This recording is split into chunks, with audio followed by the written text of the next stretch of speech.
दुनिया के अलग अलग कोनों में क्रूर हत्याएं हो रही थी। हर मर्डर का तरीका अलग था, मगर पुलिस को एक अजीब समानता मिल रही थी। हर अपराध स्थल पर एक अज्ञात संकेत छोड़ा जाता था जिसे समझ पाना नामुमकिन था। दिल्ली की सीबीआई एजेंट नंदिनी वर्मा को इस केस की जिम्मेदारी सौंपी गई। उन्होंने जब गहराई से जांच शुरू की तो उन्हें एक ऐसा डिजिटल सुराग मिला जो साइबर क्राइम यूनिट को चौंका देने वाला था। एक dark web website, the blood network. यह कोई आम वेबसाइट नहीं थी, बल्कि यह दुनिया के सबसे खतरनाक सीरियल किलर्स का अड्डा था। यहां अपराधी अपने तरीकों पर चर्चा करते, अपने कारनामों की कहानियां साझा करते और अगले शिकार की प्लानिंग करते थे। यह एक खेल की तरह था जिसमें हर हत्यारे को अधिक क्रूरता दिखाने पर पॉइंट्स मिलते थे। नंदिनी और उनकी टीम ने जैसे ही वेबसाइट को ट्रैक करना शुरू किया, वैसे ही उन्हें एक डरावना संदेश मिला। हम जानते हैं कि तुम हमें देख रहे हो, अगला शिकार तुम्हारे बहुत करीब है। अब यह केस सिर्फ एक जांच नहीं, बल्कि एक दौड़ बन चुका था, नंदिनी के लिए और इंसानियत के लिए। क्या वह इन खतरनाक हत्यारों को रोक पाएगी, या वह खुद इस खेल का अगला मोहरा बन जाएगी? नंदिनी वर्मा की धड़कन तेज हो गई। यह केस अब उससे ज्यादा व्यक्तिगत हो गया था। उसके करीब कोई खतरे में था, लेकिन कौन?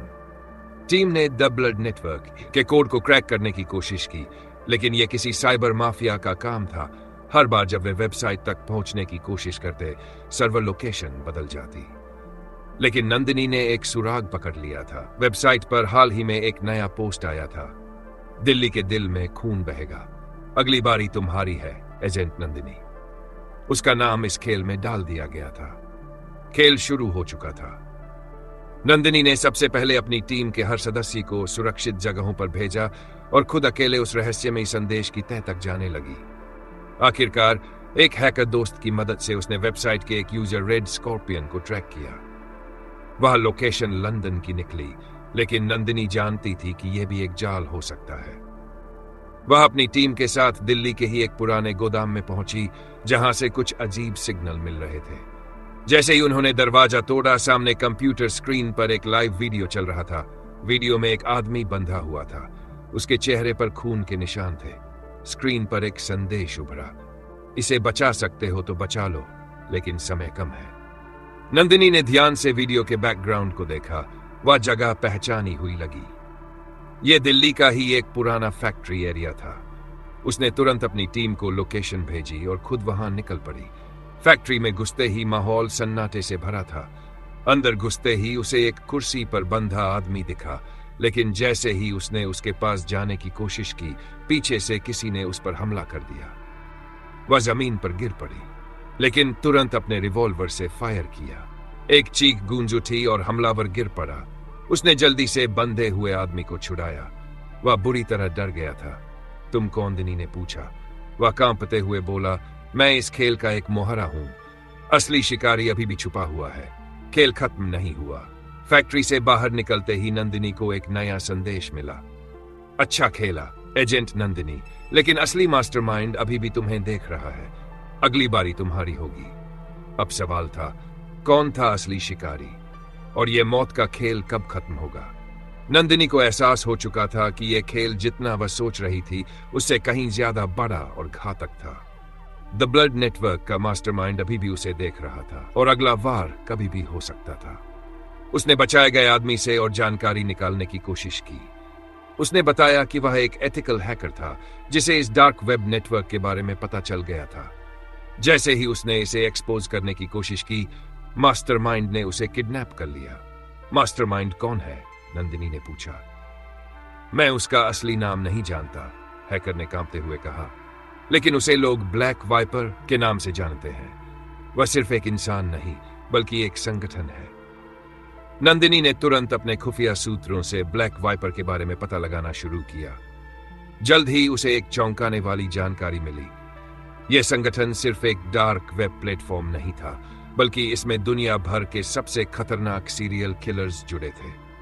हर हत्यारा एक छद्म नाम से जुड़ा था, और वे अपने शिकार को चुनने के लिए ऑनलाइन वोटिंग करते थे।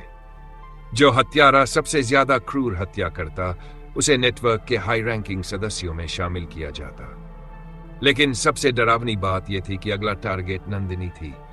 मौत की घड़ी चल पड़ी थी। नंदिनी को एक और अनजान ईमेल मिला। उसमें सिर्फ एक लिंक था। जैसे ही उसने लिंक खोला, लाइव स्ट्रीम चालू हो गई। स्क्रीन पर एक आदमी दिखाई दिया जिसने काले कपड़े पहन रखे थे। उसकी आवाज विकृत कर दी गई थी, लेकिन उसकी बातों ने नंदिनी को अंदर तक हिला दिया। खेल खत्म होने वाला है एजेंट नंदिनी। तुमने हमारे कई राज जान लिए हैं और अब तुम्हें मरना होगा। तुम्हारे लिए हमने एक खास प्लान बनाया है, तैयार रहो। स्क्रीन पर टाइमर दिखा, 6 घंटे बाकी। नंदिनी जानती थी कि उसे इस खेल को खत्म करना होगा, वरना वह अगली शिकार बन जाएगी।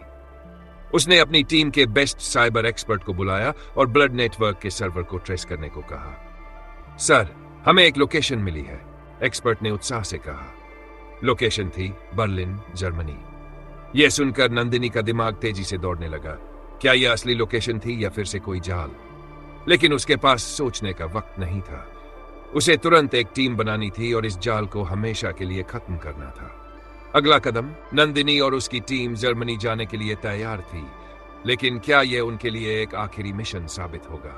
क्या नंदिनी ब्लैक वाइपर को रोक पाएगी या यह खेल कभी खत्म नहीं होगा?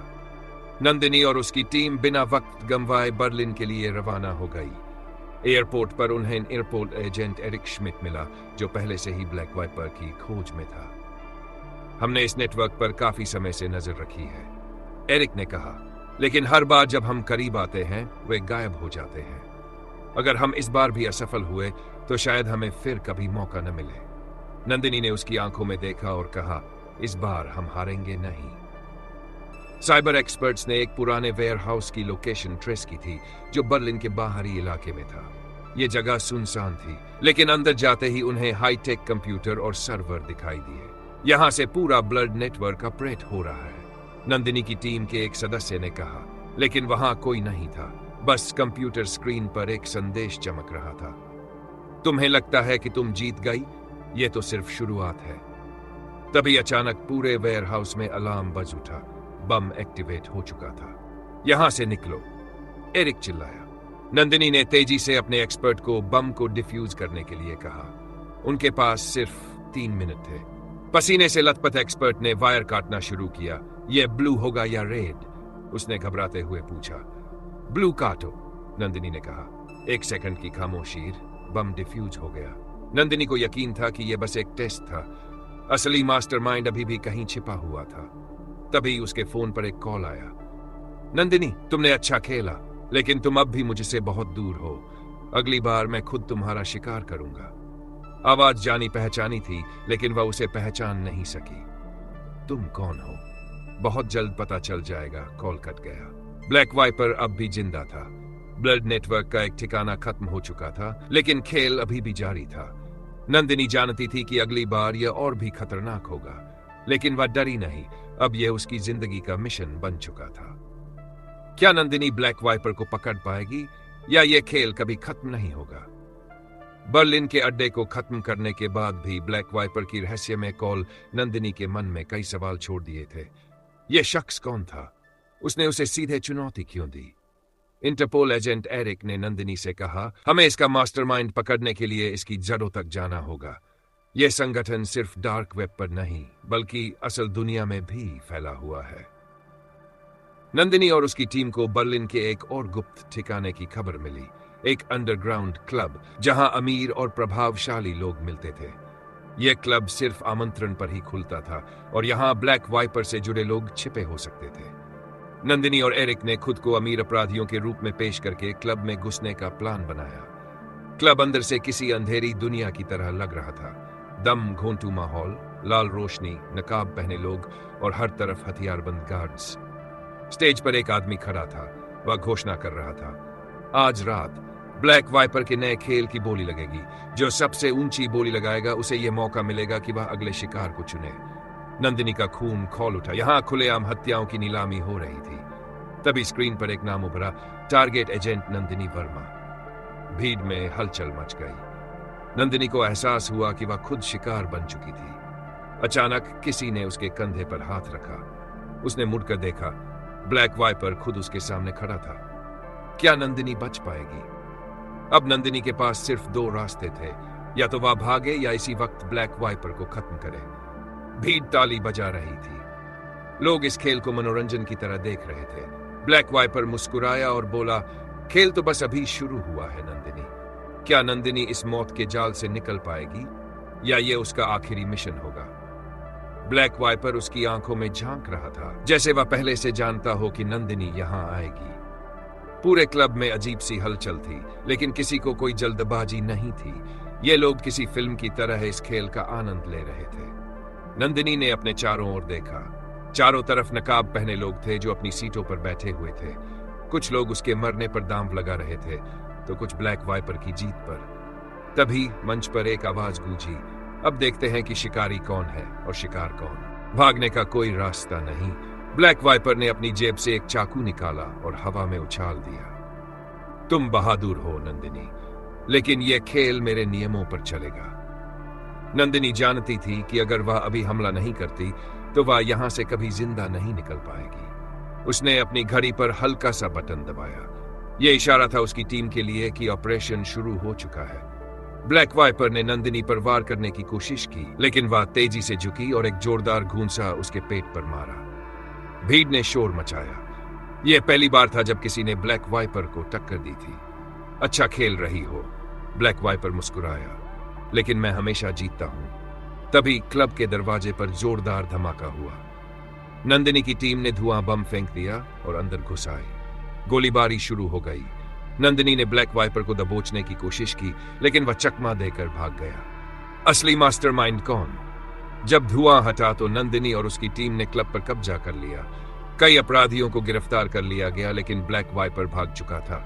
एरिक ने कहा, हमें जल्द ही उसे ढूंढना होगा, वरना यह फिर से अंधेरे में चला जाएगा।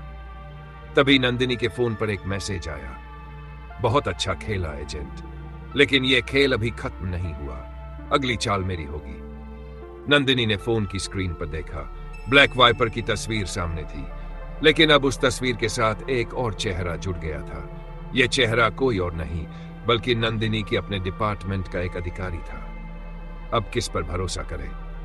अब यह खेल और भी घातक हो चुका था। ब्लैक वाइपर पुलिस के अंदर भी मौजूद था। नंदिनी अब किस पर भरोसा करे? कौन उसका साथी है और कौन उसका सबसे बड़ा दुश्मन? नंदिनी की आंखों में अविश्वास था। फोन की स्क्रीन पर जो चेहरा दिखा वह कोई और नहीं बल्कि सीबीआई के जॉइंट डायरेक्टर आदित्य राठौड़ का था। वही आदमी जिसने उसे ब्लड नेटवर्क के इस मिशन पर भेजा था। यह नामुमकिन है, उसने बुदबुदाया। एरिक ने स्क्रीन पर देखा और गहरी सांस ली। अगर यह सही है तो ब्लैक वाइपर सिर्फ एक अपराधी नहीं है बल्कि पूरी सिस्टम का हिस्सा है। भरोसा टूटा, खेल जारी। नंदिनी ने तुरंत दिल्ली स्थित अपने मुख्यालय से संपर्क किया। आदित्य सर कहाँ हैं? उसने फोन पर पूछा। मैम, सर 1 घंटे पहले ही किसी इमरजेंसी मीटिंग के लिए निकल गए हैं, जवाब आया। कहाँ? यह जानकारी क्लासिफाइड है। अब शक यकीन में बदल रहा था। नंदिनी ने तुरंत अपनी टीम को दिल्ली वापस लौटने का आदेश दिया। अगर आदित्य ही ब्लैक वाइपर था तो अब उसका अगला कदम सबसे खतरनाक होने वाला था। दिल्ली पहुंचते ही नंदिनी सीधे मुख्यालय गई। आदित्य का ऑफिस बंद था, लेकिन उसकी टेबल पर एक नोट पड़ा था। अगर मुझे रोक सकती हो तो रोक लो। मैं जहां से आया हूं वहीं जा रहा हूं, अंधेरे में। नंदिनी समझ गई कि वह भागने वाला था। तभी एक इन्फॉर्मर से खबर आई, आदित्य एक प्राइवेट एयर स्ट्रिप की ओर बढ़ रहा था। अब वक्त नहीं था। नंदिनी और उसकी टीम तेजी से वहां पहुंची। रनवे पर एक प्राइवेट जेट तैयार खड़ा था। नंदिनी ने पिस्टल निकाली और दौड़ती हुई आगे बढ़ी।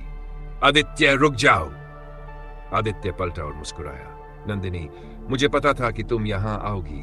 तुम स्मार्ट हो, लेकिन मुझसे तेज नहीं। बर्ड नेटवर्क खत्म हो चुका है, नंदिनी ने कहा।